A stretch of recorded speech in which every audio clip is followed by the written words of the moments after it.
Come in. Welcome. I'm E.G. Marshall, chauffeur of this ominous omnibus, which makes unscheduled stops for terror, suspense, and murder. The life of man, according to the ancient Greeks, was a thread that passed through the hands of the three goddesses of fate. The first was Clotho, who spun the thread. The second was Lachesis, who wove the design. And the third was Atropos, grim, implacable Atropos, who used the sharp and terrible shears. Atropos, who cut the thread of life for all eternity. I don't want you to go. Why not? I told you why not. I can foresee the future, and I know the plane will crash and you'll be killed. You know this? Yes, Ted. I saw it in a dream. I'd like to test your powers of prophecy. You say you see what's going to happen to me 12 days from now, on March 12th. I've seen it. You get killed at the airport. Tell me, what else did you see? What was on the stock market page? Who won the races at Starlight Park? Well, that's not... That's what? You say you can foresee the future. I can, Ted. Believe me. I will. If you can tell me what stock to buy. Well, I'm waiting.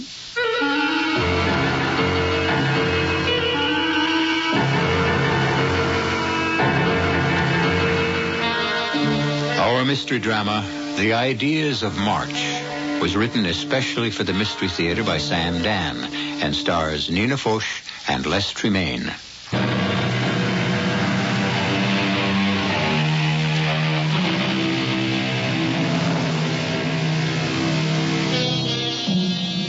Albert Einstein had a theory.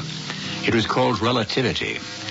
Although it changed the scientific thinking of the world, less than a handful of people can actually understand it. One facet of it says, in a general way, if you travel at the speed of light, the past, the present, the future become all tangled up with each other. In a general way, then, this could mean that the future has already happened, off somewhere, and it's waiting for us to catch up with it. Well, then, is it possible, somehow, to catch a glimpse of it? There are people who say we do, in dreams. The problem is, most people's dreams are mixed up, confused, and obscure, as were the dreams of Cassandra Morrow, until very recently, until last night. Last night, she had a dream that was so clear, so precise, so real. It's 7 o'clock in the morning of March 12th. A morning that is still almost 2 weeks in the future. Ted is gulping down a cup of coffee, and we are having an argument. A very bad argument. Now, you just have time to get to the airport. Ted, please don't go. Oh, what's the matter with you? Don't shout at me. Oh, please be sensible, be reasonable, be rational. Why can't you believe me? What am I to tell Mr. Henderson? I can't go to Chicago because my wife had a bad dream? You won't live to get to Chicago. That plane will crash on takeoff. Cassie, this is the biggest day of my life. If you go to the airport, it will be the last day of your life. Henderson has called a special meeting of the board of directors. These important people are coming in from all over the country to meet me. Me! Do you know what that means? Don't go. I saw the flames. I heard the sirens. Oh, damn! You've made me so nervous I've spilled coffee all over my new jacket. The jacket? Lucky it's got brown flecks. No one will notice it. The jacket? How could I have known about the jacket, Ted? Look, call your mother or my mother and have lunch. The jacket, the cop, the sign. How could I have known all that? Cassie, you just don't want to face the truth. What truth? Deep down in your heart, you don't want me to take the job. That isn't true. Go tomorrow. The meeting is today. Telephone. Say you're sick. I can't. Say I'm sick. Oh, I don't know what's gotten into you. You better call up Dr. Miller for an appointment. I saw it all so clearly. Look, I can't argue anymore. I have to make the plane. I'll be home for dinner. Might as well drive my own car to the airport. Goodbye, Cassie. Ted! I'm going, and that's all there is to it. I'll call you from Chicago. Ted! Ted! I want to stop dreaming, but I can't. I hear the car starting up in the driveway. What an incredible dream I'm having. Never was there such detail. I could hear the percolator, the ticking of the clock, There was a whippoorwill that started his song outside the window every morning, and now I heard him, too. Ted's car pulls out of the driveway. I had to stop him. I would stop him. I'll catch him before he gets to the airport. I back my car out of the driveway. I race with the turnpike. I disregard stop signs, traffic lights, and it isn't long before I hear...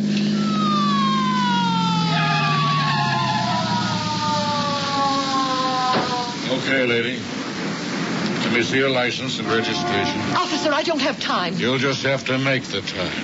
Now, who are you trying to kill? I have to save my husband. You have to save your husband. I thought I heard them all. Okay, let's hear this one. I have to stop my husband before he gets to the airport. Why? Because he'll be killed. How? There's going to be an accident. There's going to be an accident? Yes. How do you know? I had a dream. You what? I had a dream. Hey, what are you trying to hand me? Oh, please believe me. Now, look, miss. That's Mrs. I'm Mrs. Morrow, and I have to save my husband. I just cannot sit here. I'm afraid you'll just have to sit here. You're in no condition to drive that car. Now, you just sit there quietly, and I'm going to radio back for someone to come along and help. Officer, now, please. lady, you just sit there and look at that sign. See the billboard about the new picture at the drive-in. See, it says Endless Love, starring Robert Gaylord, a very handsome guy. Why don't you think about him while I go... I won't sit here. Hey, stop! Wait a minute! Stop! I floor the pedal. The needle springs violently to the right, to where it had never been before. All the way to the right-hand edge of the gauge. No one could ever catch me, but I had to catch Ted. The car rattles and shudders. The whole world seems to twist and spin crazily. And then I see the nightmare flashing of red and blue lights, the terrible howling of the sirens, and my own voice suddenly rises to a scream that drowns everything out. I'm too late. It has already happened. I see Ted's body, mangled, bloody, lifeless, and my scream dies to a moan, a low and terrible moan.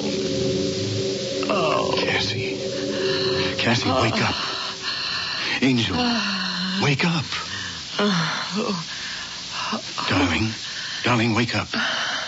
You're having a bad dream. A dream. A dream. Yes. It was a dream. All a dream. Something really must have scared you. Yes. Yes, it was... it was... Tell me about it. Oh, it was so clear, so exact. You know, sometimes you dream and it feels so real. Well, what was it? Oh, it was silly. Tell me. No. Oh, why not? Because I would dearly love to forget it. And if I talk about it, I might dream it again. And, I'm so tired. Well, you should be worn out from that dream. I just want to get back to sleep again.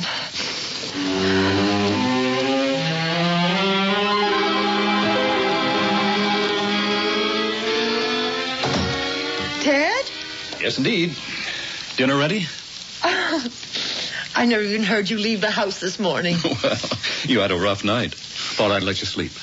I hope you made yourself some breakfast. I didn't starve. You feeling okay? Why shouldn't I be feeling okay? Well, you had a very bad dream. Seemed to take something out of you. I was worried about you all day at the office.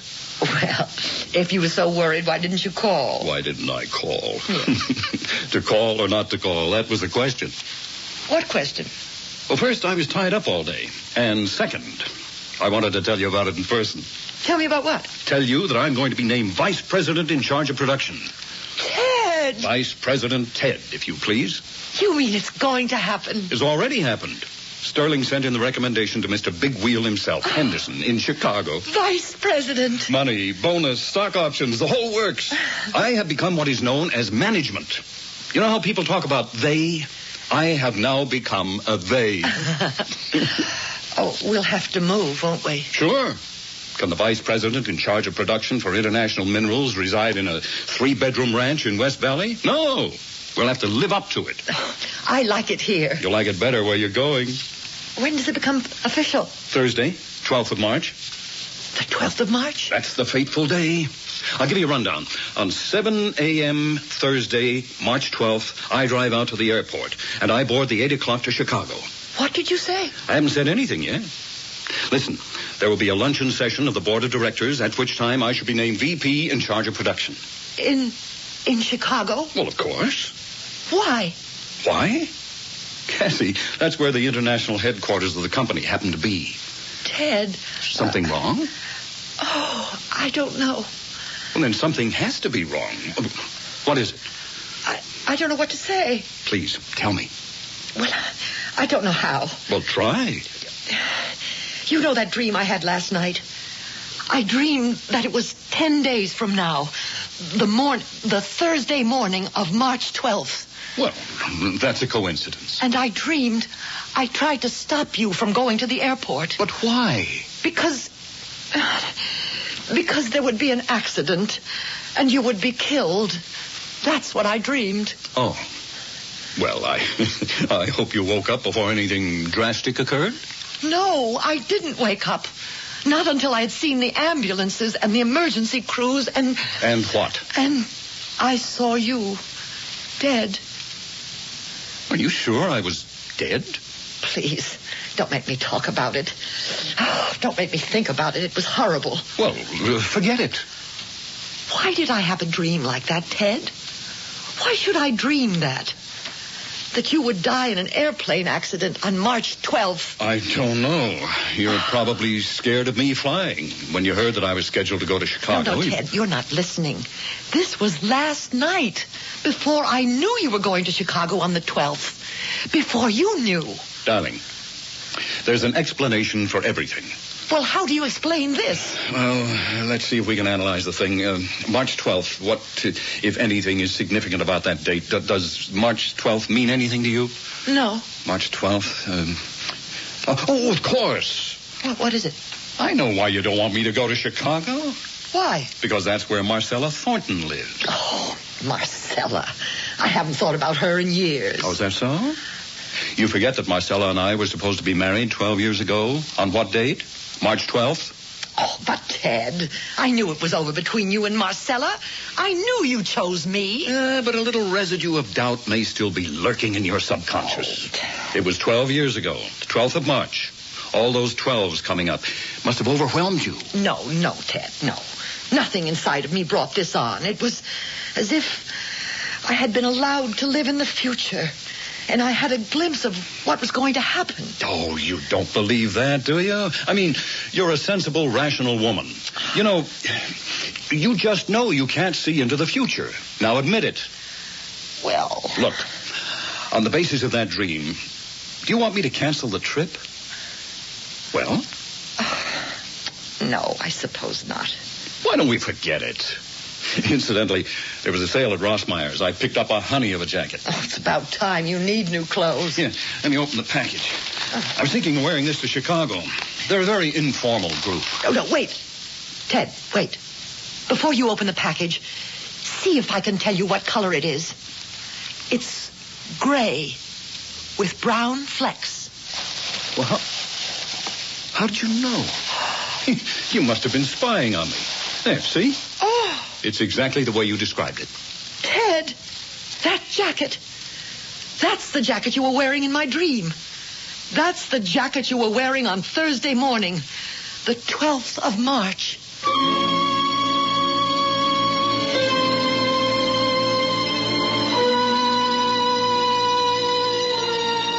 When you see into the future, you have to see it all. All the basic details, all the fine points, all the odds and ends. What are we dealing with here, anyhow? Is it coincidence? Or is it out-and-out prophecy? We always play fair. You might consider her name. For example, do you know who Cassandra was? Well, we'll explore it all further when I return in just a few moments with Act 2.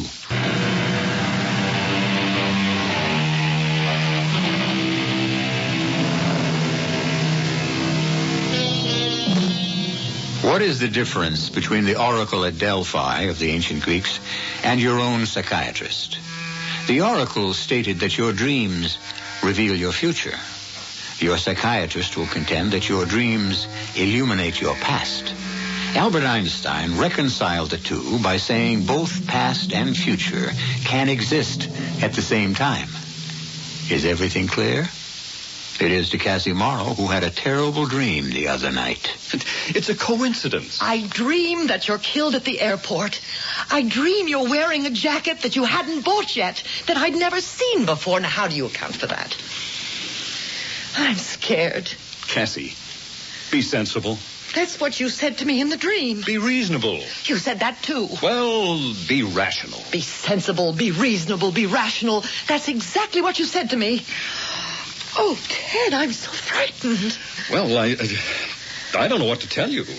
Look, hadn't you better see Dr. Miller?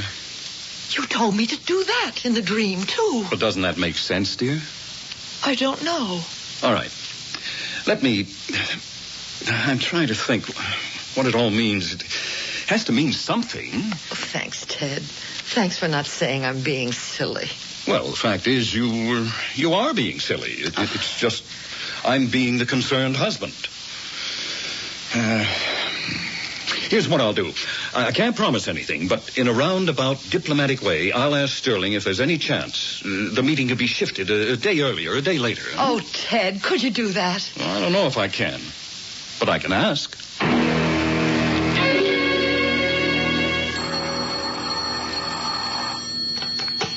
Hello? Cassie, What is it, Dad? look, on this thing, this dream of yours, well, Well, what? I couldn't even bring it up. Sterling hit me first thing. He said March 12th is going to be a big event at the company. They're even bringing in the European people, and I just couldn't, well, I couldn't ask. Oh, Ted, you must. Honey, everybody has bad dreams, and this is the 20th century. I mean, look, maybe you had better go see Dr. Miller. And what will he tell me? I don't know. But somebody has to tell you something that'll make sense. How do you account for my seeing his jacket, Doctor? Especially since I didn't even know he'd bought it. How could I describe the color and the design? The colors, the design, the cut flattering to your husband. Well, yes. Is it the kind of jacket you would have selected? I suppose so, Doctor, but... That could help explain it. But the dream, it was so real. Mrs. Morrow, do you want your husband to be the vice president in charge of production for International Minerals? Oh, what does that have to do with... Please answer the question. We were married 12 years ago. A few months later, Ted went to work for International. We've been aiming at that job ever since. I didn't ask you what you are aiming at. I asked you what you wanted. I want what Ted wants. How about what you want? Life is more than what a person does for a living, or it should be. On the way to your goal, perhaps you found a way of life that appealed to you. Friends, a community. Maybe you really don't want to leave it. Well, what would that have to do with my dream? Everything. You knew Ted was being promoted. This is how you tried to stop him. Well, that might make sense if I knew. But you see, I didn't know. I dreamed this dream the night before Ted told me about the promotion. You knew. You knew about the promotion. How? Now, how could I know? Ted sensed things were coming to a head at the office. It made him tense, nervous. After 12 years of marriage, people don't have to say things. You interpreted those signs. Neither of you had to speak. Well, I don't know. What you're asking me to believe is that you were able to see into the future. Isn't that so? Yes, that's so. Now, you should realize that such a thing is impossible. Why? Why is it impossible? Because such things are not humanly... well, it just doesn't happen. You mean no one has ever been able to foresee a distant event? Well, I would say so. How about these people you read about in the papers? These people who foretold... My dear Mrs. Morrow, you want to indulge in quackery? I know all about people who claim to have foretold the assassination of a president or the breaking out of a war, but does anyone keep score of their predictions? How many never happened? What is their batting average? Well, still, there are people who have had premonitions of... Of what? Of some disaster, usually? The death of a loved one? Well, what about it? If you keep worrying about something constantly and one day it happens of its own accord, that's not prediction. That's coincidence. I know. All the arguments are against me. But I know I saw it all so plainly. I'm trying to tell you why. You don't want him to go. I wouldn't stand in the way of his becoming VP in charge of production. That's something less than a ringing endorsement. And then, of course, we have Marcella. No, I deny that completely. Is Marcella married? I don't think so. Well, is she? Well, no. What is she doing now? She's editor of a fashion magazine in Chicago. When did you see her last?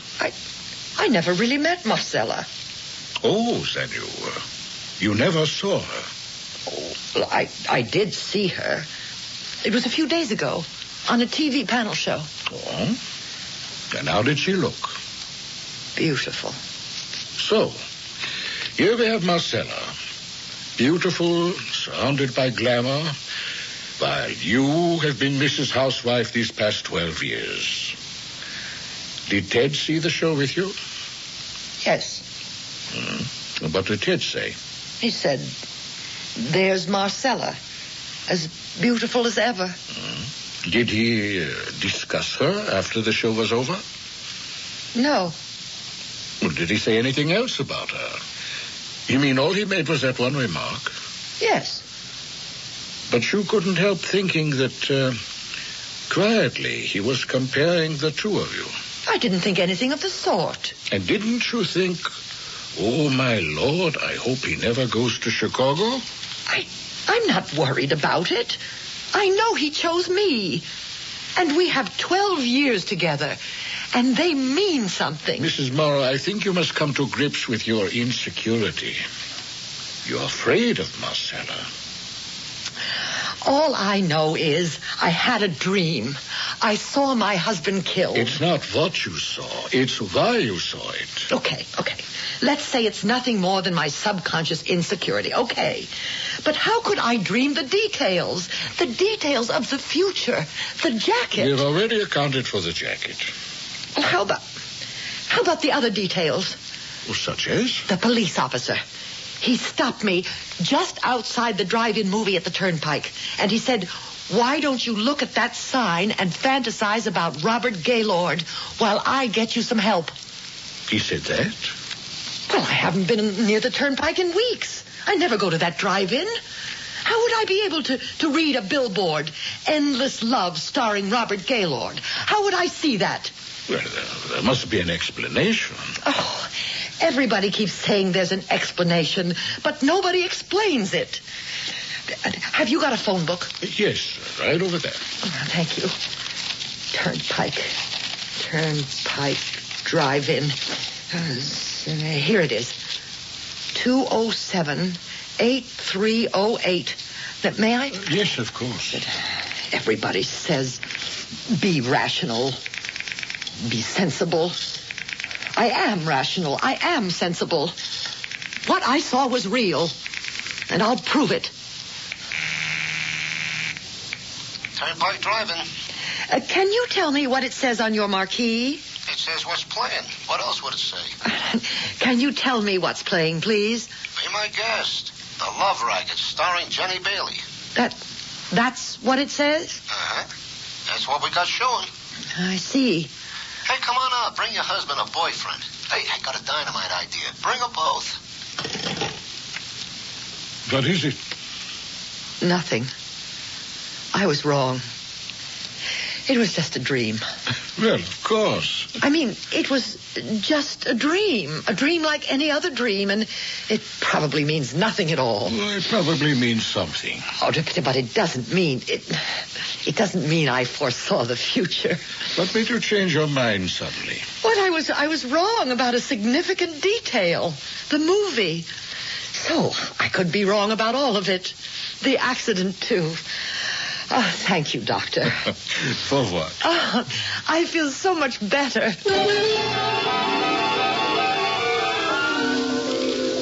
But I only felt better for a few minutes. The movie bothered me. I knew what I had seen on the billboard so clearly, so plainly, and it occurred to me I had better ask that question again, and differently. Are you the manager? Yeah, I'm the manager. Oh, you got a beef already? Show hasn't even started. Can you tell me what your billboard will read on Thursday morning, March 12th, 9 days from now? What will the attraction be? Oh, lady, you said the magic word, attraction. We're going to have Dynamite Robert Gaylord in Endless Love. And the sign that faces the turnpike? Well, of course, it faces the turnpike. How else would people be able to read it? Will it read Endless Love, starring Robert Gaylord? Well, what do you want it to read? Those are the facts, ain't they? Yes. Yes, those are the facts.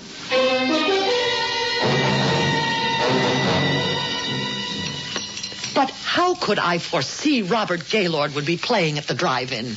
Because he's your favorite actor. But how would I know? A dream is a fantasy world, and you create it.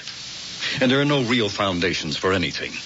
You wanted that picture to be playing there, so that's what the billboard said. Did I also want you killed in a crash? Well, subconsciously, maybe you're angry at me for something. Oh, what? How would I know? It's your subconscious. Ted, I'll tell you what scares me. The tone in your voice. What about it? I never heard it before. I never heard such anger. Well, maybe you never made me really angry before. This is the dream. This is what I saw. Yes, we're getting there. Getting where? I have 8 days till the 12th, and we're starting to argue. The way we'll argue that morning, angrily, bitterly. Well, just cut it out. I can't help it, Ted. I can't. You want me to refuse to go to Chicago, is that it? Only on the 12th. Well, it's the 12th or nothing. All right, Ted. I don't want you to go. That's it? Yes.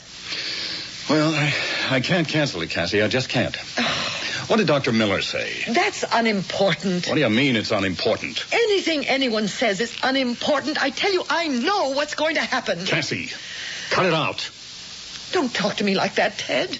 You've got to get a hold of yourself. You've got to face the facts. Facts? So far, I'm the only one who's offered any facts at all. The jacket, the movie marquee. Those are facts you created yourself. All right, but there's one fact, one basic fact I couldn't create. Yeah, what's that? It isn't a that. It's a person. It's a he. Who? I have a witness. How could there be a witness to a dream? If I can produce that witness, will you finally believe me? I don't know what you're talking about. But if you can do it, I'll believe it.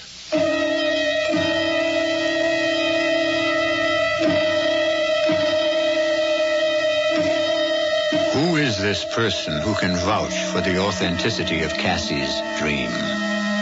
If she says there's a person, then she definitely is able to name that person. And since we try to play according to the rules, you know we aren't going to drag in anybody out of left field.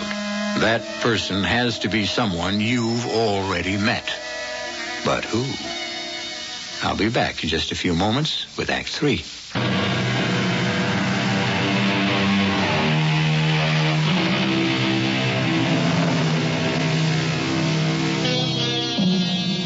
We deal here with the basic subject of dreams and what they are.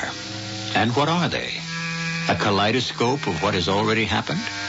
A churning maelstrom of our hopes, fears, and desires? Or are they windows into the future? Cassie Morrow never thought much about it, one way or another. But right now, it's all she can think about. Okay, I'm listening. Who can prove you had this dream of yours? 7 o'clock on the morning of the 12th. You storm out of here. Oh, I never stormed out of this house in my life. Oh, you will. You will. We're getting there. We're building up to it. The proof? The guy who can prove it? I followed you in my car. I break every law in the book. Yeah, the world's best driver you never were. Now, please, listen. A cop comes up. He pulls me over to the side of the road. I hope he threw the book at you. Oh, please, listen. Oh, it's only a rehash of what you told me. You said a cop stopped you on the way. I know, but let me tell you about him. He was a cop I'd never seen before in my life. So? Now, let us suppose he's a real cop. What if there really is an Officer T.J. Belden? Who is Officer T.J. Belden? The cop who stopped me. You mean he introduced himself? No, I read his nameplate. He had a nameplate on one side and a marksman's medal on the other. Oh, how many hundreds of cops have nameplates over one pocket and marksman's medals on the other? How many cops are named T.J. Belden? How many cops have red hair, blue eyes, and a scar on their chin? Oh, hey, what is this? Your eyes take it all in. Maybe you don't think you notice it, but your eye sees it. And you can recall it if you try. I never saw this cop before in my life. Well, how could you? He doesn't exist. He's a figment of your dream. You created him like you created that billboard. I couldn't create a real live human being. I couldn't create an Officer T.J. Belden. Well, who says he's any more real than the billboard? Why don't we find out? How? Ask. Ask whom? Ask at the precinct. Oh, I'm not going to make a fool of myself. You're afraid to face it. I'll do it for you, Ted.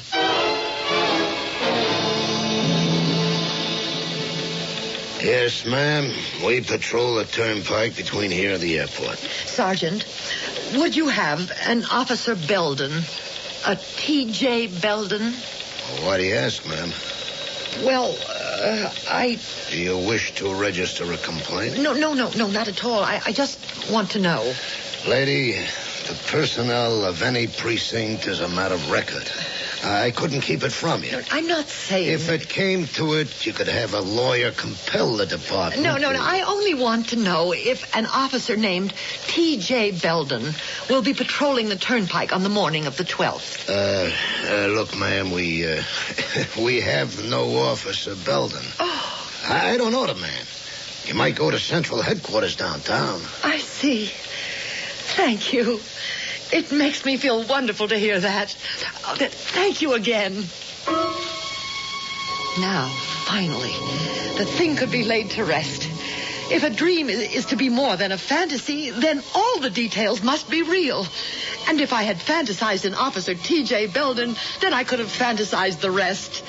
And I was feeling wonderful as I walked out the door. And then I saw him coming in. A tall, reddish-haired cop with blue eyes, a scar on his chin, a marksman's medal over his right shirt pocket, and a nameplate over the left which read T.J. Belden. I thought my heart would stop. I stood by the doorway. I watched him approach the desk. Patrolman T.J. Belden, Sergeant. I'm being transferred on the 12th here. My papers. Belden, huh? Hey, where have I heard that name before? Oh, yeah. Just a minute ago, some dame was asking for you. Dame asking for me? How'd she know I was coming here?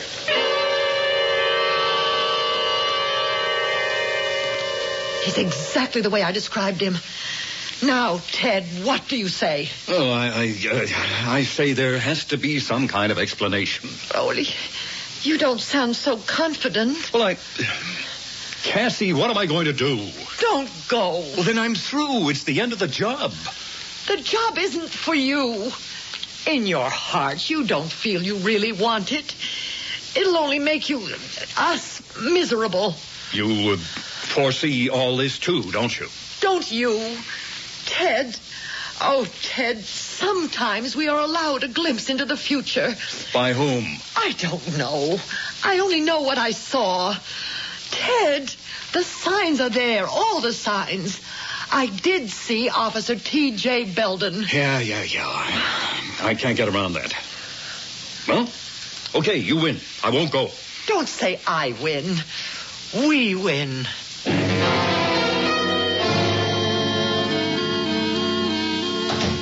Hi. Just in time for dinner. Steak. Yeah. Oh, you sound low. A drink? No. Well, what happened after you told them you couldn't make it on the 12th? I bet all your fears were groundless. They can't afford to lose a good man for a trivial reason. What did they say when you told them? I didn't tell them. You didn't? But I thought you'd agreed not to go to Chicago. Yes, I did. I did because you scared me. All I told you was the truth. You scared me with Officer Belden. After all, how could you conjure him up out of nothing? I never saw him before in my life. Well, if that's true, then it wasn't a dream. Then it was truly a prophecy. If it's true, if you never saw him before. I never did. But it isn't true. You did see Officer Belden before. Oh, that's impossible. Then you brought him back into a dream. But I tell you... 5 years ago, you were ticketed for driving through a stop sign. I don't remember. Look, this thing about Belden, it bothered me and bothered me. Why not? My whole future was at stake. So I didn't go to the office. I drove around thinking, just thinking. Then I remembered the traffic ticket. Would you by any chance remember the cop who wrote the ticket? But how could I remember a cop who gave me a ticket 5 years ago? Mm-hmm. So I went down to the Central Traffic Bureau, and I went through the old records, and I found the ticket. And you know who the arresting officer was? Yeah. None other than T.J. Belden. Thomas Joseph happens to be his full name. Oh, but how could I remember the face of an officer who wrote me a ticket a long time ago? You've already asked that question, and it doesn't matter. He's part of your subconscious mind, and so you created him for your dream. You would have me jeopardize my entire career over a silly dream. It's not a silly dream. I've humored you long enough, and I don't want to hear one more word about it.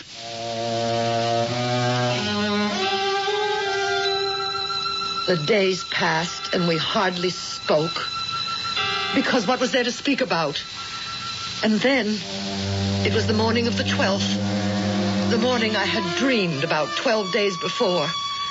And suddenly it was the dream come to life. Words exploded between us. Be sensible, be reasonable, be rational. What the damn? Spilled coffee all over my new jacket. The jacket?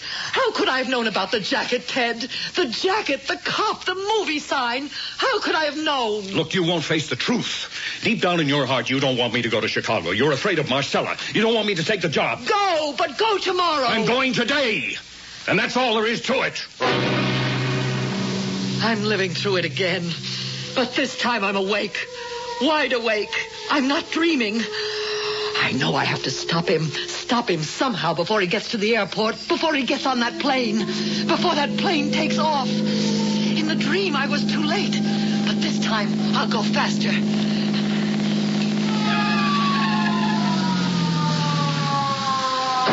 Okay, lady. Your license and registration. Now, who are you trying to kill? I have to save my husband. I thought I heard them all. Let's hear this one. My husband is going to be killed. Yeah, how? There's going to be an accident. How do you know? I had a dream. You're in no condition to drive that car. Now, sit there while I radio back. And look at the billboard. Endless Love, starring Robert Gaylord. Think about him. I can't sit here. I won't. Hey, wait a minute. Stop! Stop! Once again, I could see him in the rearview mirror. I could see him get into his cruiser and start out after me. But no one could catch me. The whole world seemed to twist and spin crazily. And just up ahead was the blue sedan with the license plate UL58. Ted's car. I honked the horn. I knew he was looking through a rearview mirror. But he refused to stop. He was trying to escape from me. I pushed down harder on the pedal, and the speedometer needle shot violently over to the right.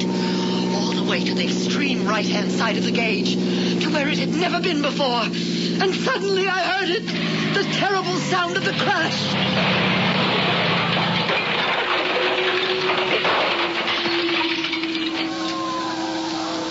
And for a while I didn't know anything. And then suddenly, all around me, I heard sirens. I could see flashing lights, red and blue. I had been too late. The plane had taken off. Ted was dead. And then I saw a familiar face. The helmet, the red hair, the blue eyes, the nameplate. T.J. Belden. And I could hear his voice. I think this woman's alive. Get the ambulance over here. No, this is a bad one, Sarge. She rear-ended him at over 100 miles an hour. Poor guy, he's gone. According to his wallet, he's a Mr. Ted Morrow. Does she have anything in her purse? Yeah, here's her license. That's funny. Her name is Morrow, too. Cassandra Morrow. Same address. Yeah. Yeah, she said she was trying to stop him. Stop him from what? Stop him from getting killed. Hey, this is the dame. Which dame? The one who was asking about you. How do you figure it? Beats me. Sure beats me.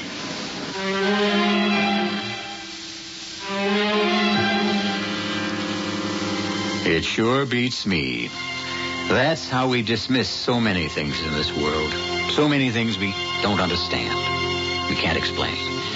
How many times do we stand without knowing at the edge of quicksand, near the edge of the volcano, within the reach of the jaws of the shark or the fangs of the snake? How many things are hidden and yet just beneath the surface? I shall only be hidden for a few moments, and then I shall return. Teledisc proudly presents the Classical Collection. The Classical Collection. 3 hours of the world's best-loved music. Beethoven, Mozart, Tchaikovsky, Chopin. An exquisite 4-album library, the Classical Collection comes wrapped in its own gift box with a special program guide only from Teledisc and not in any store.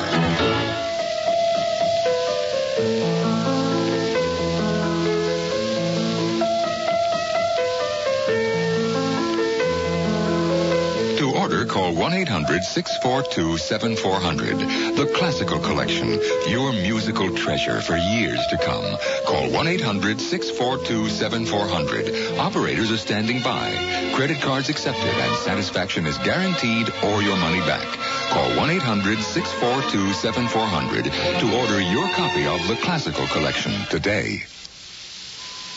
I fell for it. They said save big on long distance over AT&T. Then I found out they were comparing their discount plan to AT&T's regular prices. Talk about holding back the facts. There were no big savings. They never mentioned AT&T's savings plan. Reach Out America saves you money 24 hours a day. But not a word. Nada. Guess they wouldn't have much to talk about anymore, huh? People who thought they could do better than AT&T are coming back for the real value. Aren't you glad you never left? AT&T, the right choice.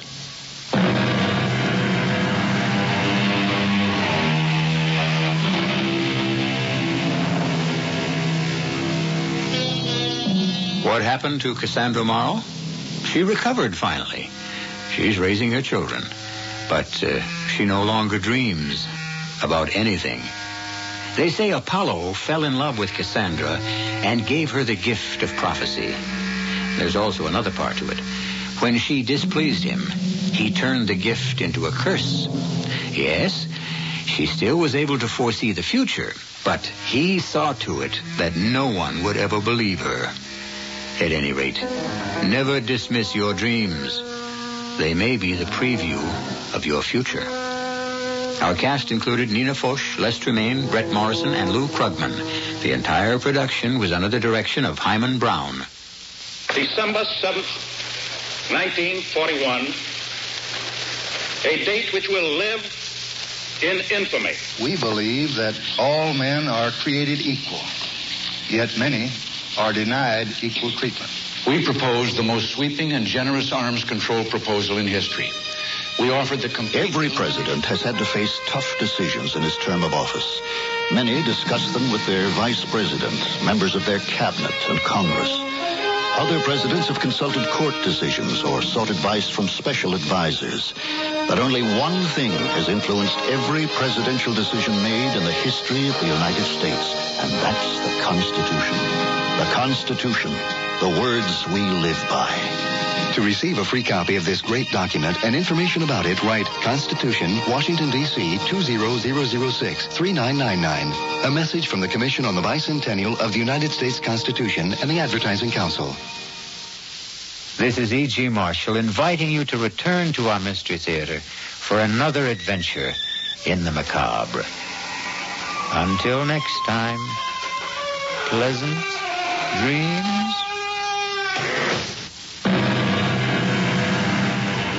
If you're a high school student thinking of quitting before you get your diploma, or if you know someone in that situation, please take a moment to listen to